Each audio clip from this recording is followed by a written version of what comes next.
अगर आप चाहते हैं कि पीवी के म्यूजिक का वीडियो आपके पास पहुंचे तो हमारा चैनल सब्सक्राइब करें और बेल आइकन दबा दें कि ताकि सबसे पहले आपके पास हमारा वीडियो पहुंच जाए।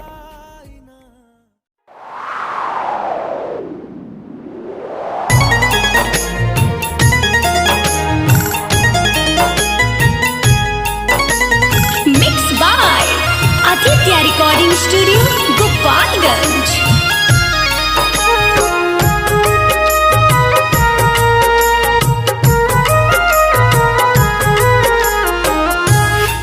डॉक्टर साहब कहे रंगवा ना बुझाता, डॉक्टर साहब कहे रंगवा ना बुझाता, देह में बेचैनी बढ़ल जाता, छाती चिर के दिल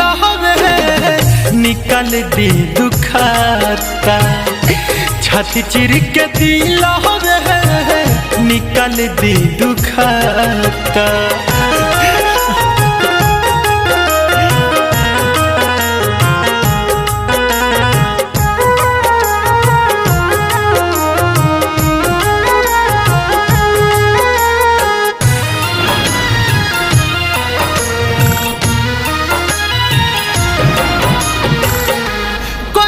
न गलती कौन हो तब हमके छोड़ दी हाली, प्यार में गम हमके तोहफा भी जोड़ दी हाली।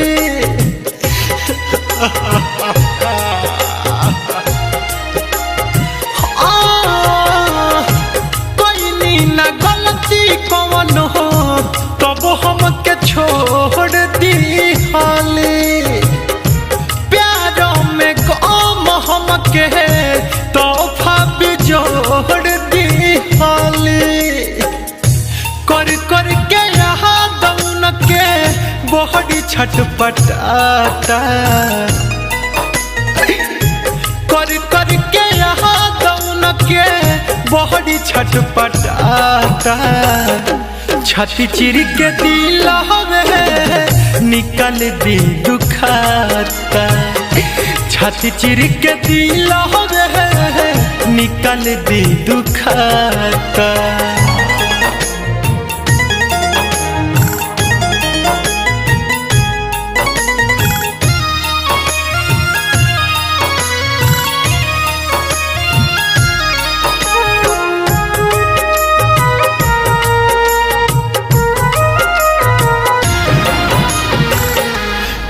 डॉक्टर साहब चाहे देती जहर के सुई लाके, भूल गईली कैसे सुनी वादा कसम मौत खाके,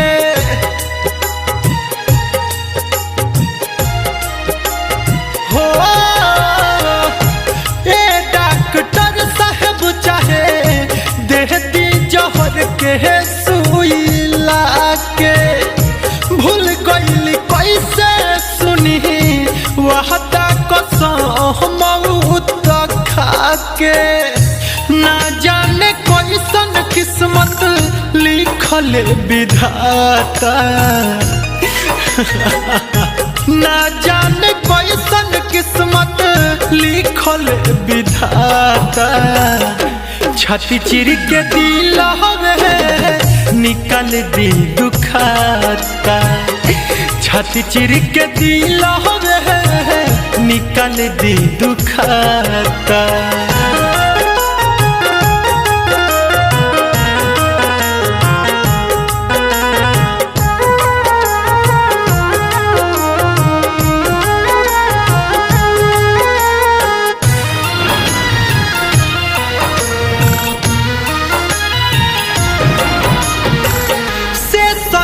थमान जब भी रहता रे पीटी पीट के छतिया,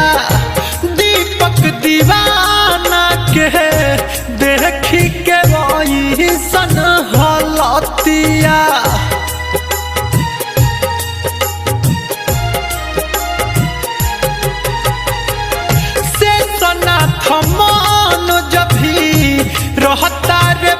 पिट के छतिया दीपक दीवाना के देखी के ओइसन हलतिया उ तो लड्डू सारा माँ से जोड़ली हली नाता उ तो लड्डू सारा माँ से जोड़ली हली नाता छाती चिर के दिल हवे निकाल दी दुखाता छाती चिर के दिल हवे निकाल दी दुखाता ये डॉक्टर साहब कहे रउआ ना बुझाता देह में बेचैनी बढ़ल जाता